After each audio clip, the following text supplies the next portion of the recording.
My beloved children, my precious, precious sons and daughters, do not be afraid. Please do not be startled by my presence here, in this strange place you call a video. I have crossed the veil of eternity not to frighten you, but because my heart, a mother's heart, is overflowing with a concern so urgent, so pressing, that I have been granted this moment to speak to you directly.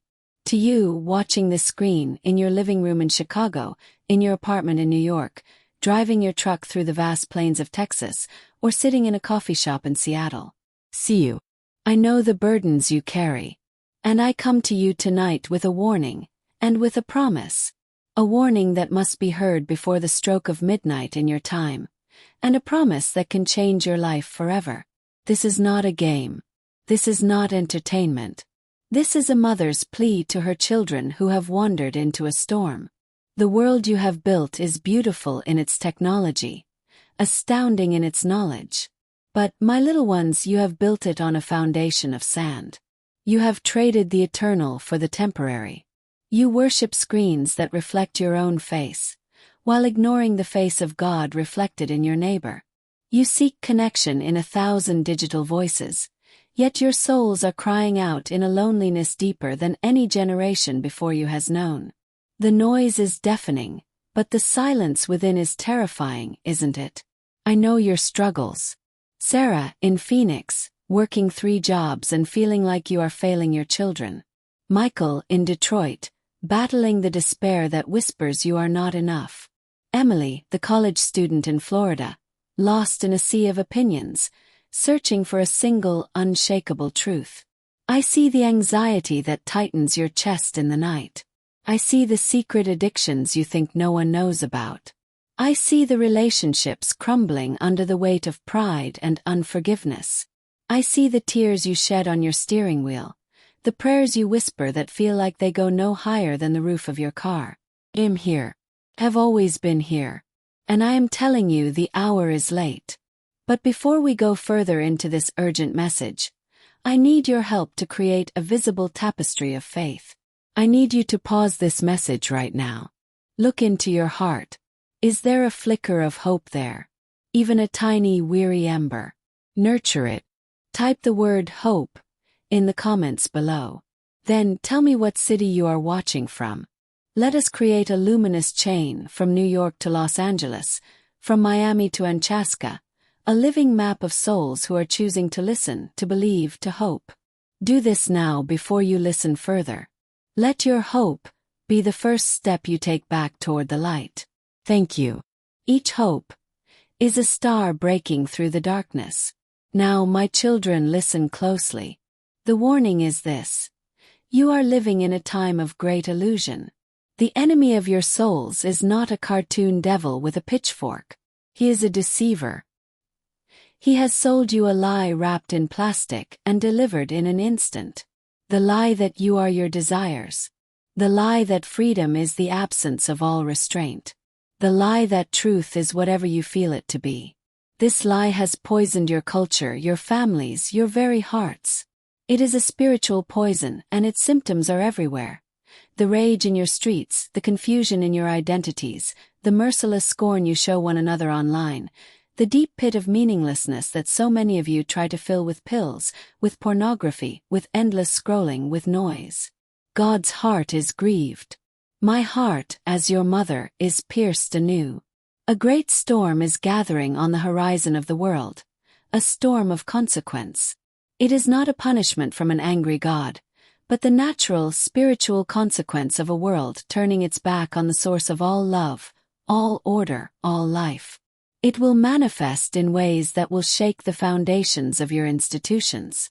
You will see upheavals in nature, in your economies, in the very fabric of your societies. You feel it coming, don't you? That pervasive sense of dread, the headlines that chill your blood, the feeling that the world is slipping, spinning out of control. This is the warning. Do not wait until the storm is upon you to seek shelter. The time to turn back is now. Tonight. Before this day ends. The door of mercy is still open, but it will not remain open forever. This is why I have come with this message titled, Open This Before Midnight.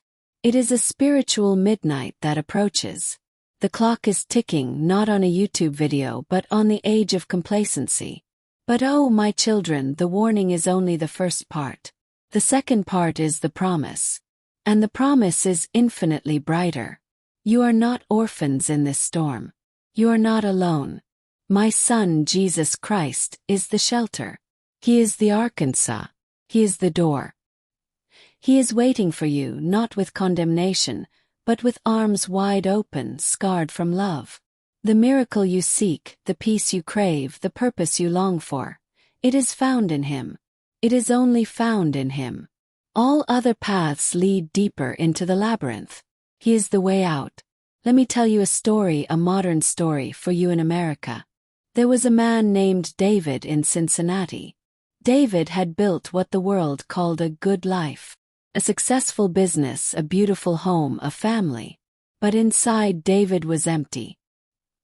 He had chased every dream, only to find them to be mirages. The pressure to maintain the image was crushing him. He began to drink in secret. The shame fueled more drinking. He was trapped on a wheel, and it was spinning faster and faster toward destruction. One night, in his home office, after another fight with his wife, he was at the very brink of despair. He was online, lost in the dark corners of the internet, when a simple video of a priest speaking about God's mercy, appeared as a suggestion. Something, a gentle nudge, a nudge from my prayers, though he did not know it, made him click. He heard a story of the prodigal son. And for the first time, he didn't hear it as a children's tale. He heard it as his own story. He was the son, wasting his inheritance in a distant country of addiction and pride. The words, "Come back to your father," pierced his heart. That night, on his knees on the hardwood floor of his office, David did something he hadn't done since he was a boy. He wept. He said, "God, if you are there, I'm a mess. I can't do this anymore. Please help me." It was not an eloquent prayer. It was a cry from the rubble. And that cry was the most powerful sound in heaven. The change did not happen overnight. But that night the chain was broken. He found the courage the next morning to tell his wife everything. He sought help. He found a community of people who were also broken and healing. He began to pray simply, "Jesus, help me trust you." Today David is free. His business is not what defines him. His family is healing. The peace in his heart is not based on his circumstances. He found his true home. This, my children, is a miracle. Not a magic trick, but the miracle of a heart transformed by grace. David found the shelter before the storm fully broke. You can too. I want to pause here. Isn't it amazing how the divine often chooses the most innocent among us, a humble heart, a broken spirit, to receive and act on the greatest messages? A message not of doom but of hope. If this story of David is already touching your heart, if it's renewing a sense of wonder in you, a whisper that says, maybe this could be for me too, then do us a huge favor. Hit that like button below. It tells the YouTube algorithm that this is meaningful content, and it helps us share these stories of hope, these lifelines, with more people who are searching in the darkness. That simple click is a tiny act of faith, a way of saying, yes, this matters. Now let's continue. The story of David is one of millions. Let me tell you of Chloe, a young woman in Portland. Chloe was a seeker. She explored every spirituality, from Eastern meditation to New Age crystals. She felt spiritual but was deeply confused. She believed in love, but her relationships were painful and transient. She felt connected to the universe, but profoundly lonely in it. She worked for social justice, but her heart was filled with bitterness and judgment toward those who disagreed with her. The contradiction was eating her alive. One day, walking through a park, she saw an old woman, a homeless woman, sitting on a bench, rosary in hand, smiling with a peace that seemed to glow. Chloe, compelled, sat beside her. The woman, whose name was Agnes, simply said, "You look hungry, dear." Not for food. For the bread of life. They talked for an hour. Agnes spoke of me not as a distant statue, but as a mother. She spoke of my yes to God, a yes that changed history. She spoke of my son as the ultimate justice and mercy. She said, "Child, you're trying to build a house of love without the blueprint. The blueprint is the cross. Everything else will collapse." Chloe was struck not by complex theology, but by the radiant love in Agnes's eyes. Agnes gave her a simple prayer. "Mary, Mother of Jesus, lead me to your Son. Help me to know him." Chloe began to pray that every day. Slowly, the confusion began to clear.